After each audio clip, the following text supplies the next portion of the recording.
Dinner politics ಅಲ್ಲ, ಇದು lunch, ಮಧ್ಯಾಹ್ನದ ಪಾಲಿಟಿಕ್ಸು. ಇನ್ನು ಬೆಂಗಳೂರಲ್ಲಿ BY ವಿಜಯೇಂದ್ರ ನೇತೃತ್ವದಲ್ಲಿ ಮಾಜಿ ಶಾಸಕರು, ಮಾಜಿ ಸಚಿವರು ವಿಧಾನಸಭೆಯಲ್ಲಿ ಪರಾಜಿತ ಅಭ್ಯರ್ಥಿಗಳ ಸಭೆ ಮತ್ತು ಔತಣಕೂಟವನ್ನು ಕರೆಯಲಾಗಿದೆ. ಈ ಮೂಲಕ ಯತ್ನಾಳ್ ಬಣಕ್ಕೆ ಟಾಂಗ್ ಕೊಡಲು ವಿಜಯೇಂದ್ರ ಸಿದ್ಧವಾಗಿದ್ದು, ಸಭೆಯಲ್ಲಿ ಬಿಜೆಪಿ ಆಂತರಿಕ ಬಡಿದಾಟ ಮತ್ತು ಮುಂದಿನ ಜಿಪಂ ಮತ್ತು ತಾಪಂ ಚುನಾವಣೆಗಳ ಬಗ್ಗೆ ಚರ್ಚೆ, ಜಿಲ್ಲಾ ಪಂಚಾಯಿತಿ, ತಾಲೂಕ್ ಪಂಚಾಯತ್ ಚುನಾವಣೆ ಬಗ್ಗೆ ಚರ್ಚೆ ಮಾಡಲಾಗುತ್ತೆ ಎನ್ನಲಾಗ್ತಾ ಇದೆ.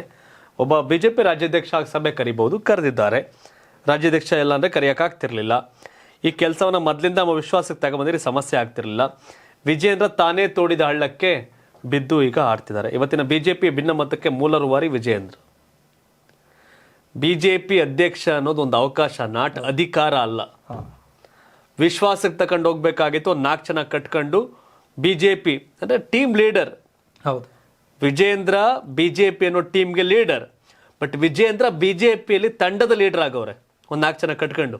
ಕೆಲವೊಂದು ದೊಡ್ಡ ಸಮಸ್ಯೆ, ಅವರಿಗೆ ದೊಡ್ಡ ಜೊತೆ ಸೇರ್ಕೊಂಡು ವಿಜಯೇಂದ್ರ ಅವ್ರನ್ನ ಬಿಜೆಪಿ ಅಧ್ಯಕ್ಷರನ್ನಾಗಿ ಮಾಡಿದ್ರೆ, ಟೀಮ್ ಲೀಡರ್ ಮಾಡಿದ್ರೆ, ವಿಜಯೇಂದ್ರ ಬಿಜೆಪಿ ಒಂದು ಗುಂಪು ಕಟ್ಕೊಂಡವ್ರೆ ಅನ್ನೋದು ಅವ್ರ ಮೇಲೆ ಆರೋಪ. ಒಂದು ಕೆಲವರಿಗೆ ಮಾತ್ರ ನಾಯಕ ಆಗಿದ್ದಾರೆ ಅಂತ. ಅಲ್ಲೂ ಟೀಮ್ ಕಟ್ಟಕ್ಕೆ ಹೋಗಿ ಈ ಸಮಸ್ಯೆನ ಫೇಸ್ ಡೆಲ್ಲಿಗೆ ಹೋಗಿ ಏನೊಂದು ಯತ್ನಾಳ್ ಟೀಮ್ ಅವ್ರು ಏನೋ ಒಂದು ದೂರನ್ನ ಕೊಟ್ಟಿದ್ರು ಇವ್ರ ಮೇಲೆ, ಆದ್ರೂ ಕೂಡ ಚರ್ಚೆ ಮಾಡಕ್ಕೆ ಏನಾದ್ರು ಇದನ್ನ ಕರೆದಿದ್ದಾರ ಅಂತ.